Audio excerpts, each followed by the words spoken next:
I don't see an environment where credit growth is tepid. Banks are sitting on money, so to speak, and their cost of funding, their marginal cost of funding has fallen. Governor Rajan holds rates and goads bankers to pass on previous rate cuts. Banks oblige. ICICI Bank cuts rates by 25 basis points. SBI and HDFC Bank also ease rates by 15 basis points.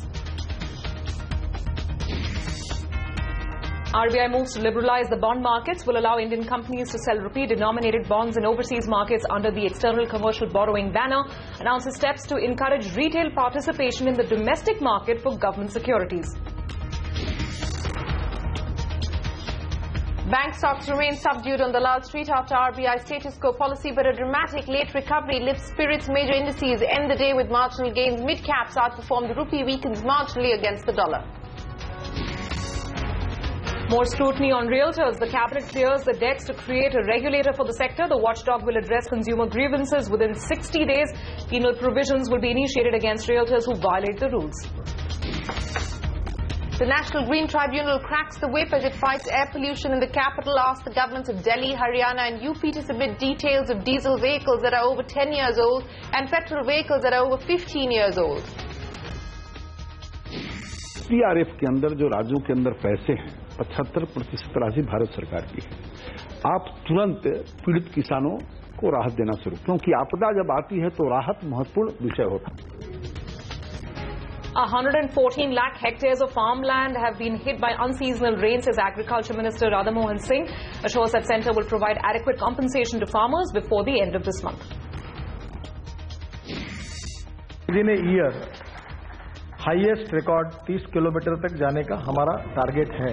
The Union Highways Minister says 12 kilometers of roads are being built every day. Gadkari also says the government is planning to hike the target from 25 to 30 kilometers per day in over a year. Videocon D2H is the first India direct-to-home operator to list on the NASDAQ. The company's promoter Saurabh Dhoot tells CNBC TV 18 that their plans of listing on the Indian bourses have not been put off.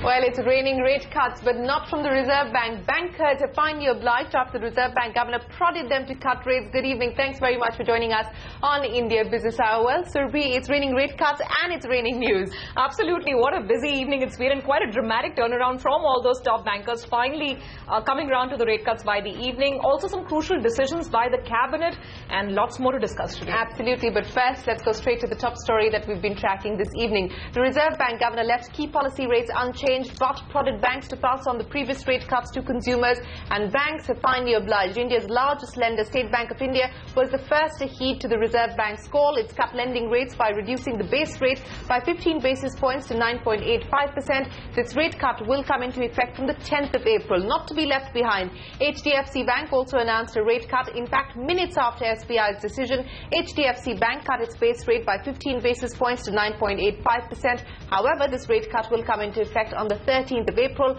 ICICI Bank upstaged both of them a little later, with the bank announcing a hefty 25 basis point cut to its lending rate. Manasvi Gilani gets you all the rate cut action. Clearly, the regulator was upstaged today. Even as he sought to shift the onus of cutting rates to bankers, the biggest banker, Arundhati Bhattacharya of SBI, came forward to shoulder the responsibility. She announced a 15 basis point cut in base rates, bringing them to 9.85%. Her hope is growth in loan volume will make up for the loss in margins. We have been working on deposit rates, and we started quite early in October. So to that extent, hopefully we will still be able to hold the margins, and that is how we have worked it out, and let's see how it works out overall. But it is getting a little bit front-loaded, but I think at this point of time, this is the right time to do it. Soon after SBI announced the cut in lending rates, HDFC Bank and ICICI Bank followed suit. HDFC Bank announced a similar cut in lending rates by 15 basis points, while ICICI Bank cut its lending rates by 25 basis points. I think there are two elements which sort of enable this. One, clearly, I think there was enough and more mention about the fact that you first needed to get deposit rates to come off, and that in turn would enable the dropping of the base rate. And secondly, we've always been on a marginal interest rate, marginal deposit rate calculation for the base rate. So having dropped the deposit rate from 8.75 to 8.5 for the one-year deposit, and then recalibrating the base rate as per the formula that we already had, we found that there was room to reduce the base rate, which is what we've gone ahead and done. Earlier in the day, Governor Rajan had not minced his words while announcing his policy.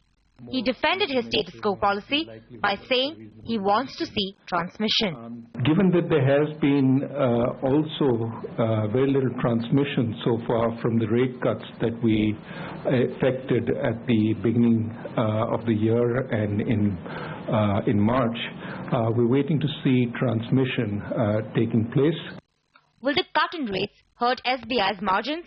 Not necessarily, argued Bhattacharya, who plans to cut deposit rates by 25 basis points very soon. We will be reducing the one-year bucket by another 25 basis points. But on the very shorter side, I think we may raise it a little also. But it remains to see how quickly. In Mumbai, Manasvi Gilani. All right, so that's the big story. Three banks, ICICI, State Bank of India and HDFC Bank, announcing cuts in lending rates. Other banks will, of course, follow suit. So here's how Governor Rajan set the stage by prodding banks to cut rates. Lata, Manasvi and Ritu get you the highlights of the Reserve Bank status quo credit policy today. Banks are sitting on money, so to speak, and their cost of funding, their marginal cost of funding has fallen. The notion that it hasn't fallen is nonsense. It has fallen.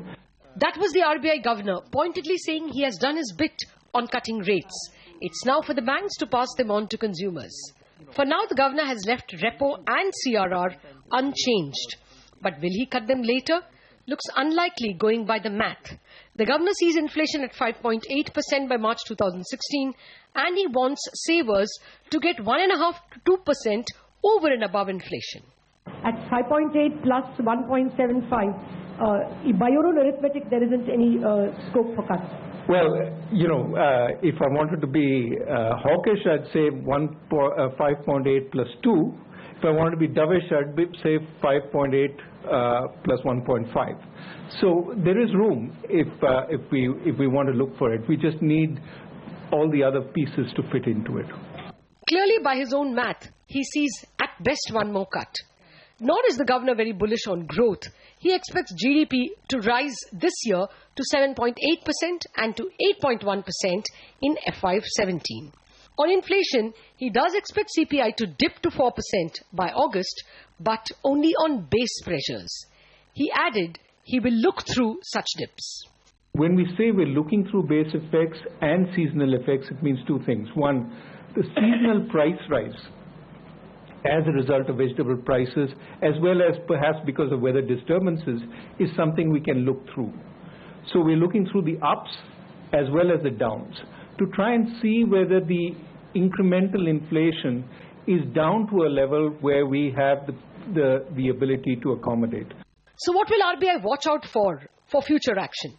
Besides transmission by banks, RBI will watch for movements in food prices, more policy efforts to improve supply of land and power, and finally, signs of normalization of the US monetary policy. Fed monetary policy has an effect around the world, but at this point, as we say in the statement, we feel we are adequately buffered. And so that is not going to be a key factor or the key factor in determining our monetary policy stance going forward. If the Reserve Bank expects that inflation in the current year is going to end with 5.8%, and if the governor insists that he wants a real return of 1.5 to 2% over and above this 5.8%, then there is either no repo rate cut left or at best another 25 basis point repo rate left. That really is the key message of this policy. Status quo from here on. In Mumbai with Manasvi Gilani and Ritu Singh, Lata Venkatesh. And staying with news from the Reserve Bank of India, in a significant step, the RBI has moved to liberalize bond markets. Companies will soon be allowed to sell rupee-denominated bonds in overseas markets. This will help Indian companies to tap funds in overseas markets without taking on currency risk. The central bank believes that there is enough appetite for rupee debt among international investors. International Finance Corporation, which is an arm of the World Bank, issued rupee-denominated bonds last year in overseas markets. we're going to open up the possibility of Indian corporations issuing rupee bonds abroad. Now, that's a big thing because a lot of investors want to come to India to buy corporate bonds today. We're going to allow the corporations to issue abroad so that it can be traded abroad. Well, that's Rajan, the governor, announcing moves to liberalize and further deepen the bond markets. Now, from Mint Street to the Lal Street, we saw some sharp cuts today. This after the Reserve Bank announced its status quo policy, but then a dramatic pullback in late trade managing to lift sentiment. The Nifty managed to end the day barely in the green after that V-shaped recovery. The Sensex clocking losses of over 150 points intraday, but it managed to end with marginal gains. Flat was how the markets closed for the day. The mid-caps outperforming the blue chips, with the index gaining over 100 points. Markets disappointed that the RBI did not cut rates, but many on the street hope that a rate cut is just a matter of time. But remember, this is before we actually heard from the banks announcing rate cuts, so the markets will certainly pay heed to that when they open for trade tomorrow. Take a listen. I think next rate cut can happen out of turn also, or maybe in the next credit policy. So next, in this quarter, which is April, May, June quarter, I think we should expect one rate cut. And I'm quite, I think that inflation numbers are also headed down, and will be impacted by global environment where we are actually getting into disinflation mode. So I'm quite hopeful that rate cut will happen very soon. It might not have happened today, but that should not disappoint us.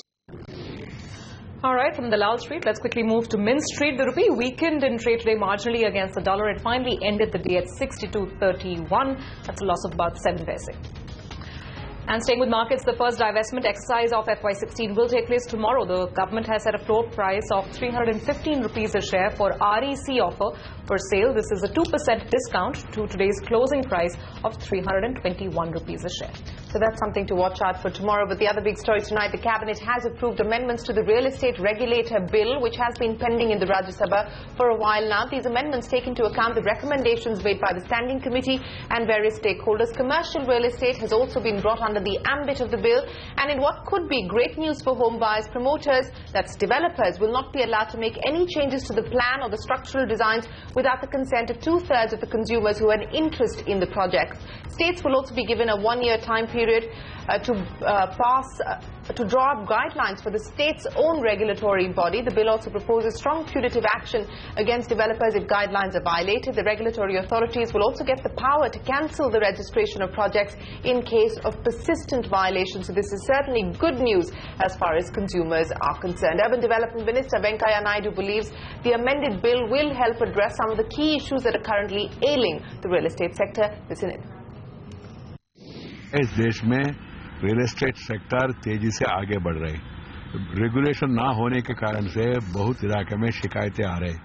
इसलिए हमेशा एक growing sector को regulate करके systematically करे तो जनता को भी फायदा होगा और जो कंज्यूमर्स है उनको भी फायदा होगा और रियल एस्टेट में जो रियल काम कर रहे उनके लिए भी फायदा होगा। इसलिए हमने अध्ययन करके पार्लियामेंट्री स्टैंडिंग कमेटी ने जो सिफारिश किया उसको भी ध्यान में रख के और हमने वेरियस स्टेक होल्डर से भी 2-3 बार बात किया है। रियल एस्टेट डेवलपर से भी बात किया है, कड़े से बात किया है, कंज्यूमर एसोसिएशन फोरम से भी बात किया है और अन्य मंत्रालयों से बातचीत करने के बाद फाइनली हमने एक कानून लाया है और ये कानून देश के हित में है और रियल एस्टेट सेक्टर के हित में है। इसके कारण से बजट में रियल एस्टेट डेवलपमेंट के लिए काफी कुछ योजना वित्त मंत्री ने घोषित किया है और फॉरेन डायरेक्ट इन्वेस्टमेंट भी अलाउ कर रहे हैं हम लोग। इस सिचुएशन में जैसा टेलीकॉम में है, इलेक्ट्रिसिटी में है, अन्य इलाकों में है, ऐसा एक रेगुलेटरी बॉडी चाहिए। ये रेगुलेशन है मगर स्ट्रैंगुलेशन नहीं है। And in that same cabinet meeting, the government has also approved a hike of 6 percentage points in dearness allowance for central government employees and pensioners, taking it to 113% of the basic amount. This move will benefit more than 30 lakh employees and 20 lakh pensioners.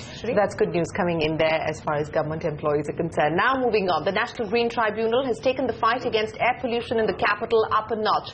Hearing a PIL on the poor air quality in the National Capital Region, the NGT has said that diesel vehicles over 10 years old and petrol vehicles over 15 years old will not be allowed to ply in the National Capital Region. Ashmit, who's been tracking the story, joins us now with the details. Ashmit, correct me if I'm wrong, but I believe a similar order was passed by the NGT late last year. We haven't seen it being implemented. So what happens from here? What are the implications of this? Well, indeed, you're right. This is the third order of its kind. The first order that we had seen was in November of 2015, when the NGT in very clear terms had said that it had set the benchmark at 15 years. Vehicles older than 15 years will not be allowed to ply on NCR roads. This order was reiterated in March, and now we have this latest order, the third of its kind. It's essentially a three-part order. As the first part, what the NGT has held is that diesel vehicles older than 10 years will not be allowed to ply on NCR roads. As far as petrol vehicles are concerned, the benchmark has been set at 15 years. Vehicles older than 15 years, petrol vehicles will not be allowed to ply. That's, of course, as far as NCR region is concerned. And finally, the third part, where the NGT, the National Green Tribunal, has sought to give out a warning of sorts as far as builders are concerned. It goes on to say that there are builders that are currently engaged in projects that are not compliant with the 2010 MOEF guidelines. It has sought to give out a warning that it will take action if it finds that there are violations of the 2010 norms. But the larger question here is, of course, one of implementation. As you had pointed out, the government so far is yet to comply with the November order, even with the March order. So the big question is over compliance. This order, we understand, is effective immediately. So the onus is squarely on the government's shoulders. They will be submitting a reply in the NGT in the coming few days in the course of this week. That's when we can expect more clarity. So clearly, for now, a sweeping order being passed with a big question mark over implementation and execution of this order. Back to you. Well, we did try to reach out to the Delhi government for a comment on the order of the National Green Tribunal, but so far we haven't got one. But let's take that story forward. Joining us now is Jagdish Khattar, the Chairman and Managing Director of Carnation Auto and the former Managing Director of Maruti Suzuki. Mr. Khattar, appreciate you joining us. You've heard what Ashmit was pointing out. This is the third order that the NGT has passed with regards to trying to bring down air pollution in the city. But how feasible is it going to be as far as implementation is concerned? Mr. Khattar, you're already laughing. You know, it's very unfortunate that we tend to deal with major problems in this manner. I mean, pollution is a much bigger thing. When you're talking about pollution, I think one of the newspaper has been giving details as to what are the causes of pollution, what is causing it. Wherever we have to deal with human beings, where we have to do some executive action, we don't do it. What we can do, pass on a piece of paper, we do it. Coming back, I think it was just mentioned, enforcement, etc. has been said. But I think it's going to be very difficult. I mean, first of all, how many cars are there above 10 or 15 years? Very few. And then you have got NCR, you got Noida, and it's a seamless cities that we have. People keep on going to and fro. Are we going to have a nakabandi on the borders? Who is going to implement them? And when you pass such, I'm sorry, I have to say that, when such decisions are taken and passed, the stakeholders who have to implement must be on the board. All discussions must take place as to how it will be implemented. So I'm so sorry, they have passed orders earlier. This is going to become far more difficult. How will it be implemented, and whether it will make any difference? I'm sure that it won't make much of a difference, because the number of cars on the road are huge. And this is not, I mean, these small numbers are not going to make much of a difference. And the issues are basic: public transport, our road system. Sure. And we need to develop more of metro. I mean, there are other issues that have to be done. You're right, Mr. Khattar. You're absolutely right that larger issues related to the availability of public transport, better access to public transport have to be addressed. But on the issue, because this is the third time that the NGT has actually passed an order with regards to older vehicles, so clearly we are now waiting to see what the Delhi government has to say. But what is this going to mean in terms of what happens to the scrap, what happens to the second-hand market? We're probably going to see a virtual collapse, aren't we? When it is going to be difficult to implement, I think those consequences will not follow. I mean, I'm very doubtful whether it will be able to implement. And secondly, I mean, what happens on the road? How will anyone know? There have been proposals pending before the government that there should be annual certification of cars. After 3 years, new car, if you have an annual certification, you look at the safety part of it, you look at the pollution part of it. If that is done every year, then you won't get, even the vehicle may be 10 years old. And if it has passed up those tests. But But Nothing wrong Mr. with Khattar, it. what do we do? Sure, I understand that this may not be the root cause of pollution because the government has, the order doesn't actually talk about commercial vehicles, but leave that aside. What do we do? You know, the new cars need to meet with the new emission norms. So what do we do about the existing cars? You were talking about the mandatory pollution checks that are enforced by various agencies and various governments, but what more can be done about the problem of existing cars on the road? As I mentioned, that existing cars, first of all, I think you know, there could be 10-year-old cars which have, I mean, I am aware of it. We are dealing with second-hand cars. There are cars 6-7 years old who have only done 10,000 kilometers. There are families who have got more than one car. They don't use all the cars at the same time. And the car may be aged, but not old. So what do you do with those cars? Just because it is 10 years old, will you ask them to scrap? And then again there was a policy, there was a proposal made by the Automobile Association that let there be a scrapping policy. In the sense if the car is over 15 years old, no owner in India is going to scrap it. But give them an incentive to scrap it, in the sense if they scrap it, then the government will reduce the excise, manufacturer will put in some money so they can be replaced. I think the point I'm really making is that this has to be thought through in a detailed manner and then worked it out. But just by saying this, A, is going to be difficult to implement. It will cause a lot of harassment to the people. The police would be on the road, RTOs would be on the road, and you'll see confusion if the implementation is taken up in hand. All right, Mr. Khattar, we'll have to leave it there. We don't know what the Delhi government intends to do. As I said, we tried all evening to elicit a response from the Delhi government. Haven't got one just yet. It is mired in confusion at this point in time on what happens as far as the implementation of this order, which comes into effect from tomorrow morning, is concerned. But appreciate you joining us here on India Business Hour. Meanwhile, the Transport Minister Nitin Gadkari today said the government is building 12 kilometers of highways every day. Not just that, Gadkari is also planning to hike his own target of road construction, saying that it will be hiked to 30 kilometers. Remember, his earlier target was 25 kilometers over 2 years. Now he says that he'll be able to do 30 kilometers every day over the next year or so. Forest and environment clearances 75 से 80 project को जो होते ही नहीं थे वो clear हुए हैं। Railway ने ऑनलाइन सिस्टम की है और करीब 80 प्रोजेक्ट उन्होंने तुरंत क्लियर कर दिए हैं। मुझे बताते हुए खुशी हो रही है कि जब मैं आया था तब 2 किलोमीटर पर डे हाईवे बन रहा था। मार्च एंड में वो 12 किलोमीटर पर डे यानी 6 टाइम्स उसकी गति बढ़ी है और with in a year highest record 30 kilometre तक जाने का हमारा टारगेट है। All right, shifting gears now from transport to agriculture. 114 lakh hectares of farmland has been hit due to unseasonal rain. That's the word coming in from Agriculture Minister Radha Mohan Singh. Speaking exclusively to CNBC Awaaz, the minister promised that adequate relief will be provided. The centre will also be sending a team of senior ministers to Uttar Pradesh to take stock of the situation.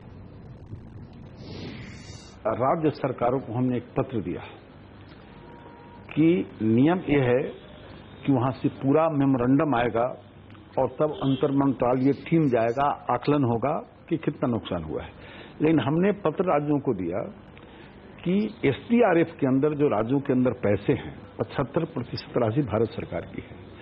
आप तुरंत पीड़ित किसानों को राहत देना शुरू, क्योंकि आपदा जब आती है तो राहत महत्वपूर्ण विषय होता है। कानूनी प्रक्रिया अलग चीज। हाँ, तो ये हमने कहा और दूसरा कहा कि यदि एसडीआरएफ में पैसा नहीं है तो कंटीजेंसी प्लान से दीजिए। Well, that's the Agriculture Minister there talking about the impact of the unseasonal rainfall. Now, according to a government statement, the centre will relax the quality norms for procurement of wheat.